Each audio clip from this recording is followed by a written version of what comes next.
سلام و درود به همه عزیزان.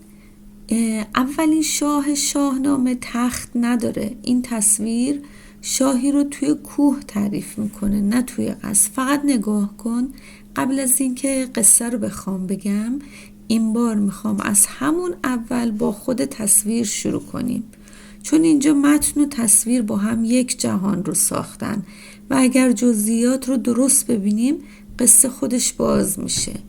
این نگاره از سنت ایلخانیه. فعلا فقط همین رو تا اینجا داشته باش، بعدن انتهای ویدئو همه رو توضیح میدم. اینجا متن و تصویر از همدیگه جدا نیستن.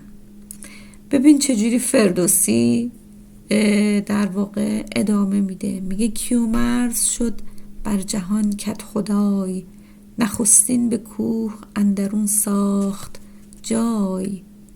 همین دوتا مصرع ستون این شروعه، نه تخت نه شهر. کوه نقطه آغاز نظمه. ادامه میده شاهنامه رو. میگه سر بخت و تختش برآمد به کوه، پلنگینه پوشید خود با گروه. پس اینجا شاهی اول از همه یعنی همراهی، یک جمع که تازه دور یک محور شکل میگیره، نه با زور بلکه با پذیرش. اما نکته اصلی کجاست؟ نکته اصلی اینجاست که کیومرث در این جهان هنوز پادشاه کاخنشین نیست. اون بیشتر شبیه یک کدخدا میمونه، نقطه تنظیم رابطه ها، نه صاحب رابطه ها. از او اندر آمد همین پرورش، که پوشیدنی نو بود و نو خورش. اینجا پرورش یعنی شروع سبک زندگی، مثل لباس، خوراک، نظم روزمره. تمدن هنوز کوچک و انسانیه، نه امپراتوری هست نه قانونی، در واقع قانون سنگینی وجود داره. در ادامه شاهنامه اینجوری ادامه پیدا میکنه. به گیتی درون سال 30 شاه بود، به خوبی چو خورشید برگاه بود. این تصویر یک آغاز روشنه.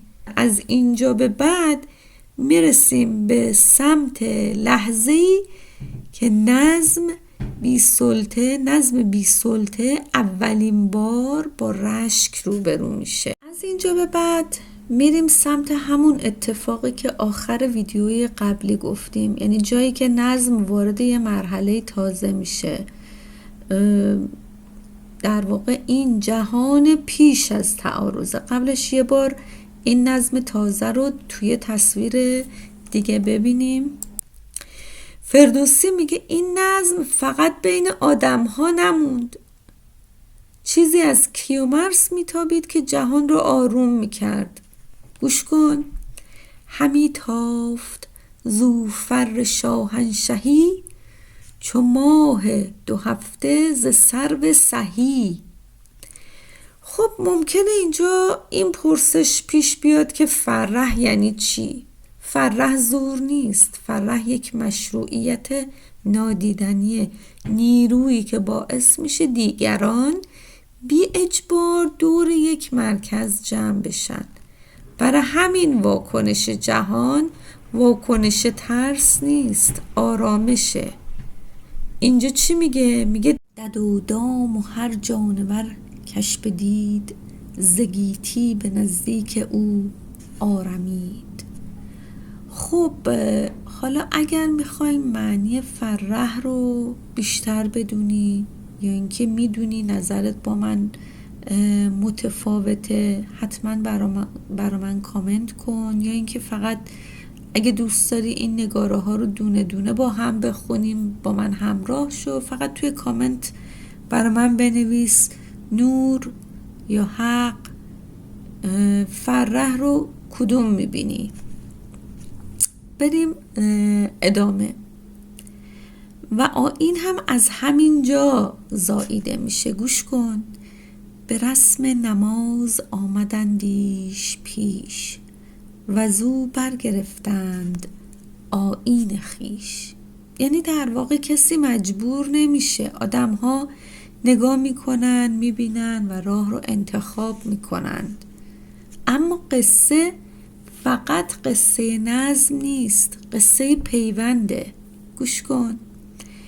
پسر بود مرو را یکی خوب روی، هنرمند و همچون پدر نامجوی. سیامک بودش نام و فرخنده بود، کیومرث را دل بدو زنده بود.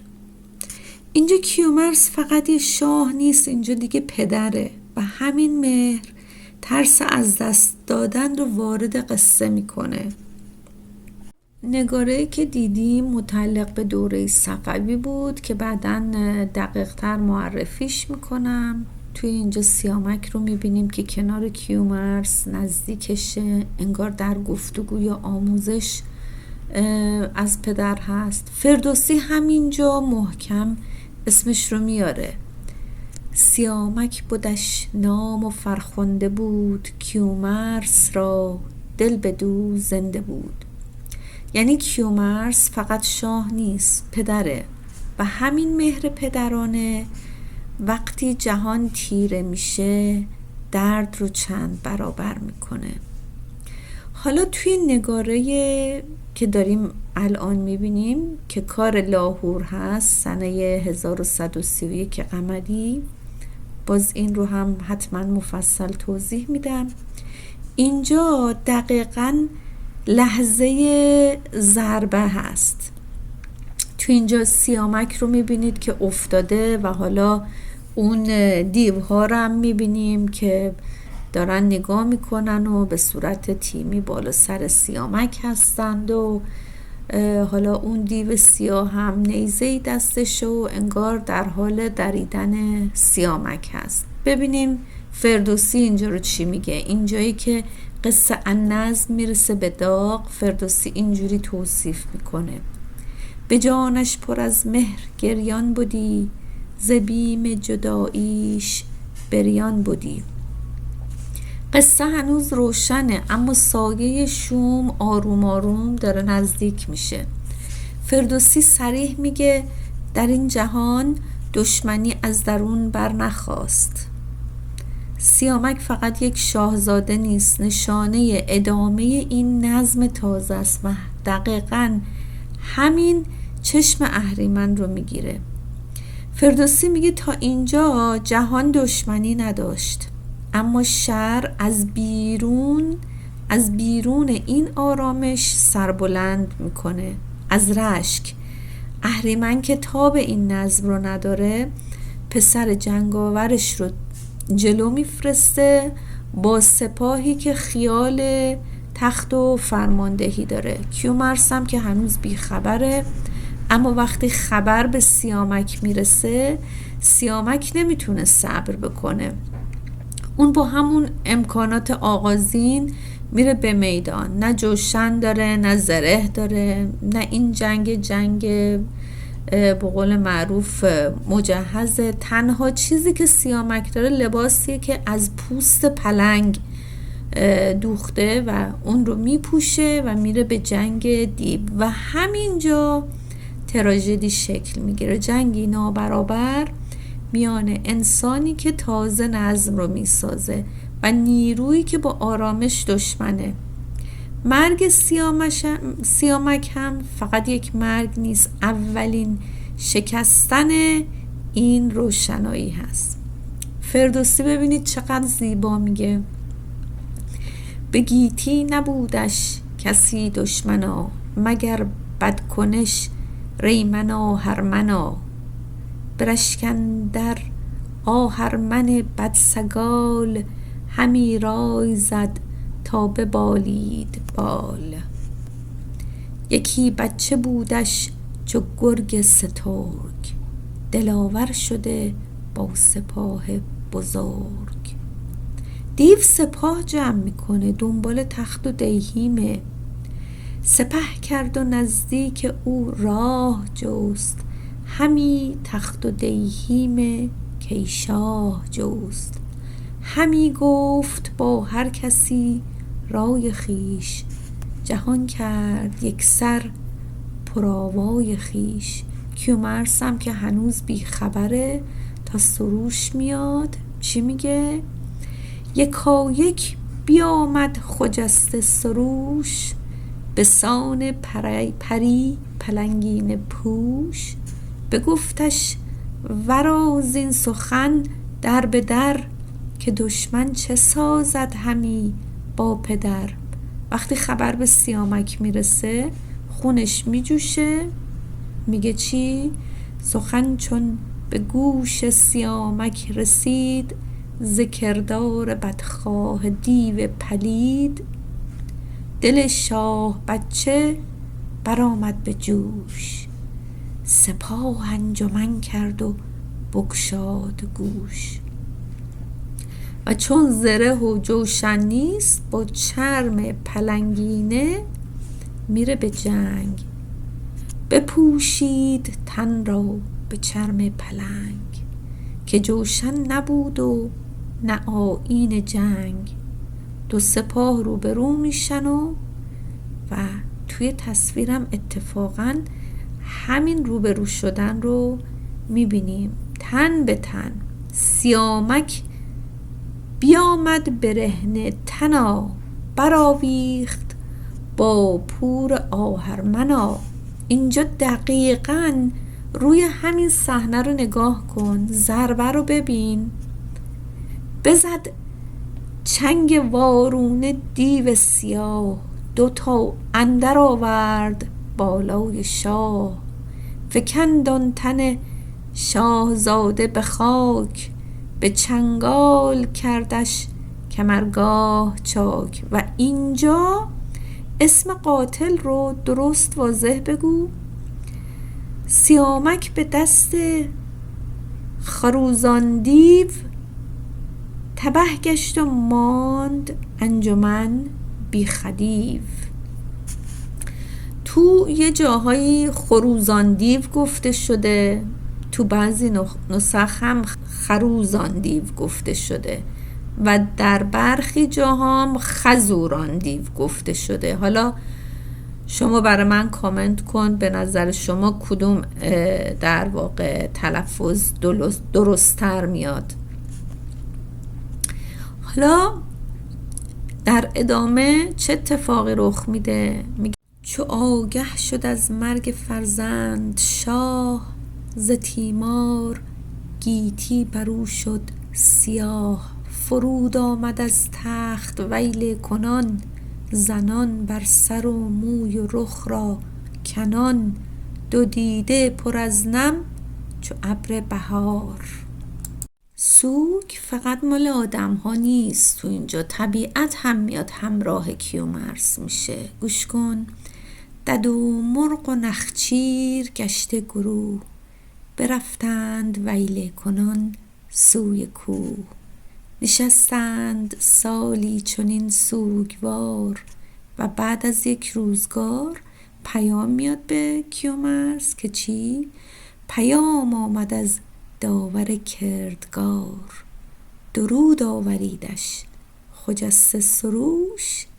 کزین بیش مخروش و بازار هوش. حالا فرمان روشنه، باید سپاه بست و شر رو از روی زمین پاک کرد. اینجوری میگه سپه ساز و برکش به فرمان من، برآور یکی گرد از آن انجمن. از آن بدکنش دیو روی زمین، بپرداز و پردخته کن دل ز کین. کیومرث رو به آسمان میکنه و بعد راه کین رو پیشه میکنه.